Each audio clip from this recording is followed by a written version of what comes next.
Hi everyone! So in this video I wanted to discuss my own personal experience on the difference between universities in Finland and universities in the UK, specifically Scotland.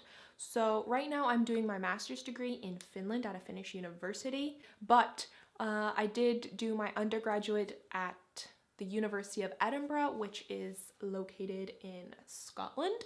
So my personal experiences that I'll be discussing in this video will primarily be drawn on the two universities that I have attended, obviously. So, of course, there could be and probably is variations throughout the country depending on where you have attended, but I just wanted to talk a little bit about my own experiences in a more general way. So, if you have experienced something different, or would like to draw comparisons on universities from your own country in contrast to those in the UK or Finland, feel free to share them in the comments below. I would love reading about them as well. So I guess as a first point, I would just like to quickly say, very quickly when I moved to the UK, I realized that, as I do have an American background as well, I can't call universities there college. In America, it's and again, I know this isn't exactly a comparison, but in Finland too, people use university and college more interchangeably, but in the UK, that's a big no-no. College in the UK means something else, so it's kind of more high school level studies where, you know, it's the level before university is called college there. So when you're talking about UK, you talk about university for higher education. So that was something I learned very quickly, and that's why I will be referring to higher education as university throughout this video. So the first point here is that in Finland, my earliest class has been at 8:15 a.m. in the morning, which felt very, very early after coming back from the UK, where our earliest class was at 9 a.m. and keep in mind, I was in Scotland for 4 years, and only during 1 year did I ever have a 9 a.m. class for half of a year, once a week. Yeah. Whereas here, I've had 8:15 classes a lot longer and a lot more often. You know, as a normal working adult, that's nothing. As a high school student, that's nothing. But as a university student, ooh, I can say it was tough to wake up that early. Because realistically, in the UK, I was really going into classes at 11 a.m. or later.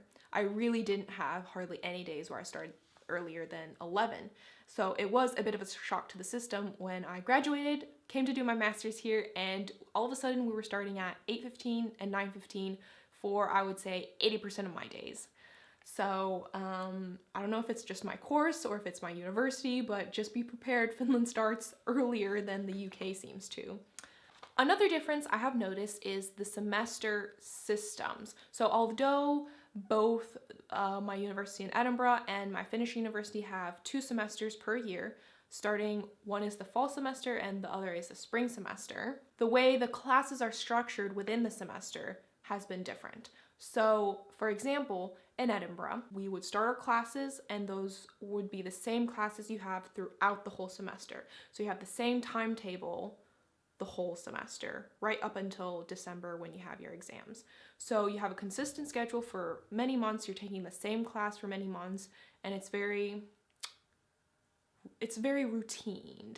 So, you know, you have that same schedule that you're attending every day, not every day, every week consistently all throughout the fall or all throughout the spring. So you can really build solid routines quite easily. Whereas where I came here to Finland, the classes were structured differently, whereas yes, even though we have the same kind of semester system, but the difference was our classes just stopped and started randomly. So we might have a couple classes starting in August and then they end in October. Some might start in September, end in November. Some might start in October and in December. Like they would just start whenever the heck they wanted and they would just stop whenever the heck they wanted. So there really wasn't a consistent schedule. And also every single week I have been here, my schedule has been different. So I really have to check every single week what's going on because my classes, the times will change, the location will change every week. something different might be like one class has stopped, one class has started, or one class randomly takes 1 week break here and there. Because your weeks are every week changing, it's harder to have a more routinized life. Okay, and then I want to talk about the exam style and the exam structure. So in Finland, the way they run their exams, and this is again master's level, how they run their exams has been, again, quite shocking for me because I came from the UK. So in Scotland and at my university, how the exams worked was that the university held exam weeks at the end of the semester. So our exam weeks were in December and May for, I think, 3 weeks. We had a 3-week exam block and a 1-week study period. So we would have 1 week free with no classes, no contact hours. It was meant for studying. Maybe there was a couple of, organized study sessions or something like that. But in essence, you had that week off and it was meant for studying. And then there would be 3 weeks of exam block where the university itself would organize the whole university's exams. So you would log into your system, put in your course, and it would show where and what day your exam would be. And this was organized by, higher up university levels. So your teachers didn't have a say in when your exam was held. So then during this exam block, of course, you're not going to have lessons. You don't have anything else. You're only focusing on your exams. So when your exam day rolls along, you go to your, wherever they've assigned your exam to be, your exam hall, you go in and it's very strict. So, you take your jackets off, you leave all your bags and belongings, for example, one of our exam places was the sports hall. So we would leave everything at the side of the room. We would be allowed to have like a clear pencil case and, only what you needed. So you would take your student ID and then we would have to fill in a form that was like our attendance form. We would have to leave our student ID, which was a card. We would leave it on our table, and then the examiner would come and check your ID and it matched your, slip of paper. They would take the paper. Oh, and another key point is that all exams were anonymous. So you had on the side of the paper, you would write your name and your student number and all of that, and then you would seal that part. You would fold it over and it was sealed. So whoever was marking your paper didn't know whose it was. It was anonymized. But then I came to Finland and the exams were held in a completely different way. So for starters, exams can be held whenever the professor wants, whenever throughout the semester. There's no exam block or exam period. So as I was saying, the classes kind of start and end at random times. Your exams will also be at random times throughout the semester. So for example, as I said, maybe you have a 4-week class in October. Once that class ends, your exam could be a couple days after your last class even. I've had exams, 2 days after my last class. You don't get a lot of turnaround time to kind of digest the information sometimes. You might have your exam very quickly after. Or even they might have exams halfway through your classes if that's the way they want to structure your exams. So it's very liberal in when and how they're going to do their examinations here. So that's why I think even though you would imagine it's more stressful in the UK where they have super strict exam blocks and whatever, I think in general I've been more stressed about my exams here just because I'm juggling classes and studying for exams at the same time. So even if I have an exam, let's say on a random Wednesday, I might have classes all day on that day and then have the exam in the evening. So I think that has been the more draining aspect of it. But on the other hand, the exams here are much more chilled out. So there is no, super formal setting. You kind of just go into your classroom, just sit there and take your exam. I feel like it's not that kind of high pressure situation. It's just kind of going to class, doing your exam, and on the way out, you show your student ID.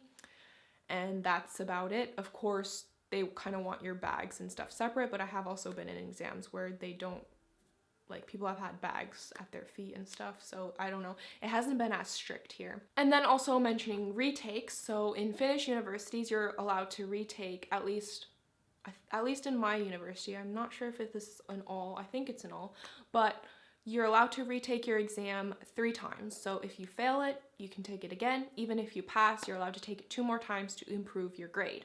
So this was definitely not the system in Scotland. You had that one chance to take it, and if you failed, then you would have to wait. At least in my university, you had to wait till the retakes, which were usually held during summer holiday.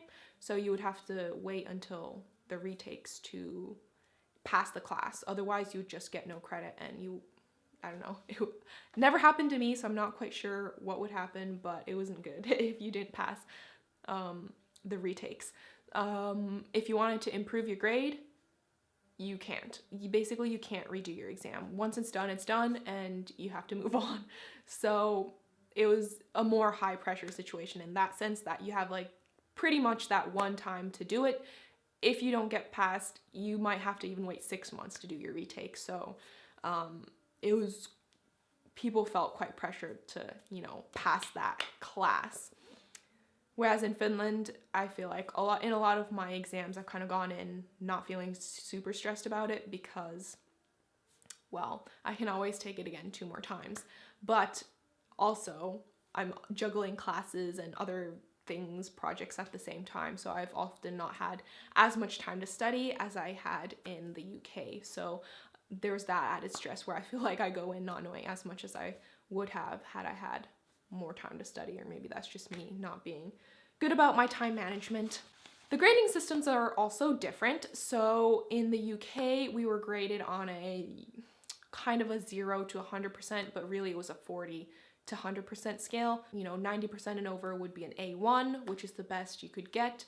A2 would be 80 to 90%. A3 would be 70 to 80%, 60 to 70% would be a B, that kind of scale. And then in Finland, it's graded from a 0 to 5, 5 being the best. I think the passing rate is a 60%. I think you need a 60% to get a 1, at least in my course. And if you get less than 60%, that's a 0, which is a fail. Something a lot of people found quite shocking in the Scottish universities is that people don't really get above 80%. It's very rare, at least outside of hard science where there's or math or something where there's a clear right and wrong answer. It's extremely rare to get over 80%. So for example, if you get your paper and it has 65 on it, I know at least from an American standpoint, people would be horrified. 65, that's horrendous. But actually that's a B, and you're doing really well, above average and very decently if you get a 65 in a Scottish university. So something you kind of have to adjust your skills in your head for. All right, and then mentioning classes in particular. So in Finland, they like to assign books for each class. So usually there'll be at least one textbook to read per class. Usually the exams are focused around the book material. So you take your class, you read the book that they assign, and the exam is largely focused on what was in the book for the most part. On the other hand, at Edinburgh, throughout the 4 years that I was there, I only read one textbook, which was assigned in first year for our Introduction to Psychology course, so it was one textbook for the entire year. And here I have read 15 books, I don't know, an absurd amount of textbooks in 1 year. So it's just crazy in the amount of reading that I've had to do in Finland. Our exams were more focused on the lecture slides and the stuff we did in lectures. We did have readings that we had every week assigned to us, but it was more, at least in my course, it was more centered around research articles, research papers, just articles in general. We had sometimes videos we had to watch. We had sometimes book chapters or review papers. Also, at least in Edinburgh, we had a system where they would record your lectures. So I would say probably 80%, to be honest, of our lectures were recorded. So then when you went home, you had the lecture recordings and lecture slides uploaded from your class. So even if you missed a class, you could actually watch back the lecture recordings. In Finland, I have not been to a single class where the lectures have been recorded, and I think it's the teacher themselves that are in charge of uploading the slides. So what they've told us is that although usually all the slides are uploaded, but sometimes they say if a professor has something in their slides they don't want students having access to, I don't know, then they might not upload it. Another difference is that in Edinburgh we had personal tutors assigned. So we had a member of staff from the psychology faculty. So I had a professor in the psychology department be my personal tutor, and throughout the 4 years they were assigned to you, and you would have 2 meetings per year minimum. You could meet up with them more if you wanted, and they would just kind of guide you throughout your university experience. So they would guide you on what courses to take, you know, how to manage your degree, how to get the most out of your degree, and also they've written recommendation letters for me because you're able to build a relationship with them somewhat. And I don't know, it was just nice to have like that one person in the faculty who's kind of assigned to you and is kind of like there to guide you through your university experience. Whereas in Finland, there is not a system like that at all, so we don't have any kind of personal tutors or anything like that. One thing I really enjoy about Finnish universities is that they have university canteens. So they have set up all over campus, you know, various cafeterias where the government, the Kela, they have subsidized it, so you can get a warm meal for very, very cheap price. So I think it's €2.60, $2.60 for a full meal. Edinburgh at least didn't have any kind of canteen or anything like that. I lived in halls in first year, which was catered, but that was a very expensive hall to live in, and we definitely paid a lot for having the food there, which was included in our rent. But they had, of course, cafes sprinkled around campus. They had like little university shops where you could buy meal deals and stuff. They had, you know, TVIT, which is the student union building, where they had warm meals that they would sell, but it wasn't like there was no cafeteria or canteen. All right, and as a final point, I would just like to talk a little bit about funding. Obviously, Finnish universities are free of charge, both undergrad and postgrad, for Finnish citizens as well as EU citizens, so you don't pay tuition at all. In the UK, it varies. So in England, it tends to be £9,000 per year, whereas in Scotland, the tuition fee is officially, for Scottish and EU students, it has been like, what is it, like £1,200, but it's subsidized by SAAS, so it's essentially free for Scottish and EU students, whereas for English, it's also £9,000, and internationals, it's more. Although, as of right now, before Brexit officially kicks in, it is free for a Finnish student to go to Finnish and Scottish universities. But of course, Scottish universities are much more popular internationally. They rack in more international students. Finnish universities have a lot of exchange students, have a lot of Erasmus students, but not so many permanent international students, which are the only ones paying tuition fees. So therefore, the funding that each university gets is very different. Edinburgh is a very rich university. They have a lot of money. You know, international students are paying like £25,000 a year. And also they have a lot of other funding tunnels, whereas Finnish universities don't have that kind of money as Edinburgh had. So the difference there results in facilities that the university is able to offer for its students.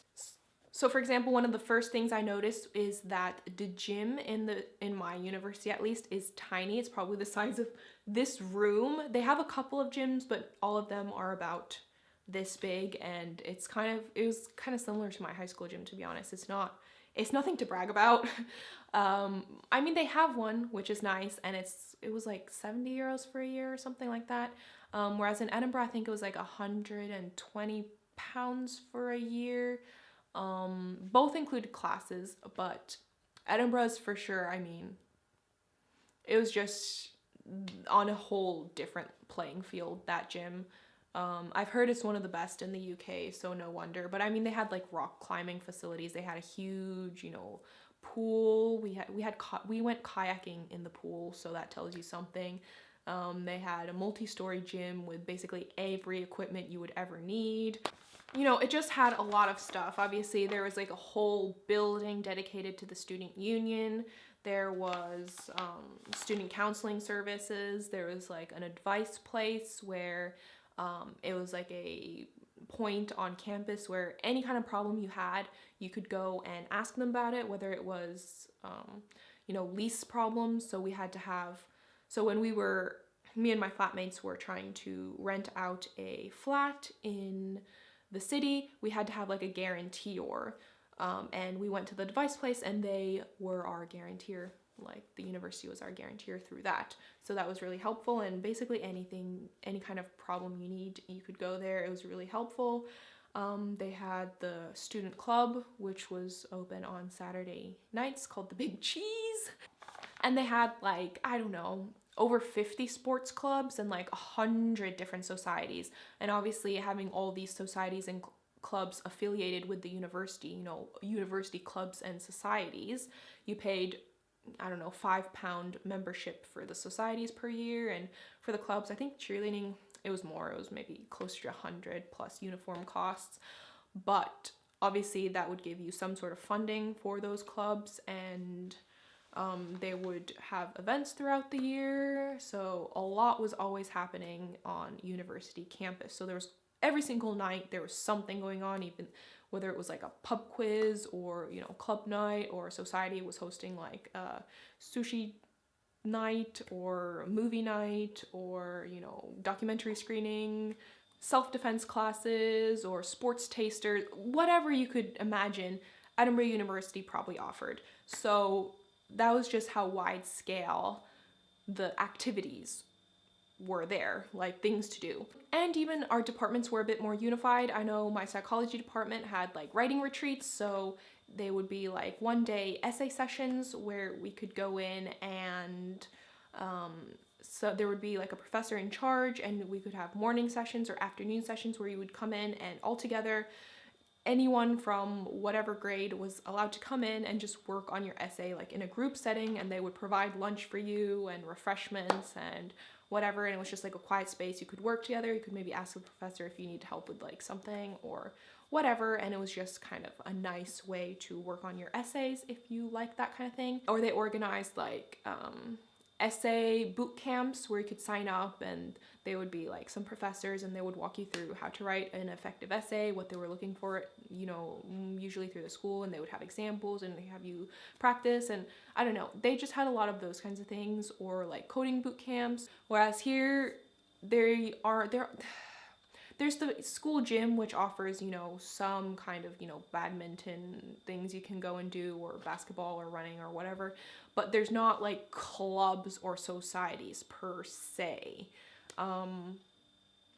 I have heard, and I don't know if this is because we're an international master's program, so we're not so like tight-knit with the Finnish culture, or if it's because we're master's students, so like undergrad is different, but at least my class isn't really, like, there could be club nights, I've heard, or there are like bar crawls in different faculties and stuff, but I don't know, for some reason our class hasn't really integrated into that, so I'm not 100% sure what goes on in the Finnish side of things. Like, I think each faculty kind of has their own society and kind of do stuff together, but at least the medical faculty, which is what we're under, we've not really been integrated into that or really told much about it, so I don't know. Alright, so those are just a few off the top of my head differences between universities in Scotland, specifically Edinburgh and Finland. I guess that just about concludes the video, so till next time.